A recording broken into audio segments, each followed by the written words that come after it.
19 February रोजी साजऱ्या होणाऱ्या छत्रपती शिवाजी महाराजांच्या जयंतीच्या पार्श्वभूमीवर 18 फेब्रुवारीच्या मध्यरात्री पार पडणाऱ्या शिवजन्मोत्सव पाळणा सोहळ्याच्या नियोजनासाठी मंगळवार दिनांक 10 फेब्रुवारी रोजी डाळिंबीयार्ड मैदान येथे महत्त्वपूर्ण बैठक पार पडली. आई तू जिजाऊ हो ही यंदाच्या वर्षीची संकल्पना. त्यामुळे पाळणा सोहळ्यात राष्ट्रमाता जिजाऊंच्या पारंपरिक वेशभूषेत सहभागी होण्याचा निर्धार उपस्थित महिलांनी व्यक्त केला. बैठकीत जिजाऊ पाळणा सोहळ्याचे स्वरूप, कार्यक्रमाची रूपरेषा, शिस्तबद्ध आयोजन, वेळेचे नियोजन तसेच महिलांचा सहभाग यावर सविस्तर चर्चा करण्यात आली. उपस्थित महिलांनी यंदाही राष्ट्रमाता जिजाऊंच्या वेशभूषेत सोहळ्यात सहभागी होण्याचा निर्धार व्यक्त केला. प्रतिवर्षाप्रमाणे यंदाही हा सोहळा भव्य, शिस्तबद्ध आणि प्रेरणादायी पद्धतीने पार पाडण्याचा एकमुखी निर्णय बैठकीत घेण्यात आला.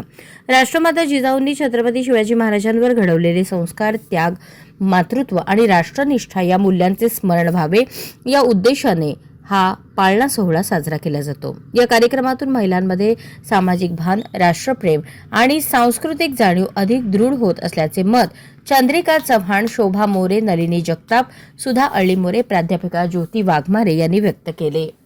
बैठकीदरम्यान महिलांनी कार्यक्रमाच्या यशस्वीतेसाठी आपापली जबाबदारी स्वीकारत स्वयंसेवी सहभाग नोंदवला. दरवर्षीप्रमाणे यंदाही जिजाऊ पाळणा सोहळा भावपूर्ण वातावरणात पारंपरिक पद्धतीने आणि मोठ्या उत्साहात साजरा करण्यात येणार असून या सोहळ्याच्या माध्यमातून राष्ट्रमाता जिजाऊंच्या कार्याचा आणि विचारांचा जागर करण्याचा संकल्प महिलांनी केला. यावेळी पाळणा गीताचे प्रात्यक्षिक घेण्यात आले.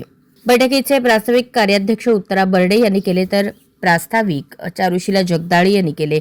बैठकीस मध्यवर्ती महामंडळाचे ट्रस्टी अध्यक्ष पद्माकर काळे, उत्सव अध्यक्ष जयवंत सलगर, श्रीकांत घाडगे, राजकुमार काकडे, संजीवनी मुळे, श्रीकांत डांगे, नगरसेवक शिवाजी वाघमोडे, माजी उपमहापौर सुषमा घाडगे, निलिमा शितोळे, अर्चना बर्डे, रेश्मा घुले, उज्ज्वला साळुंखे, सुनंदा साळुंखे उपस्थित होते.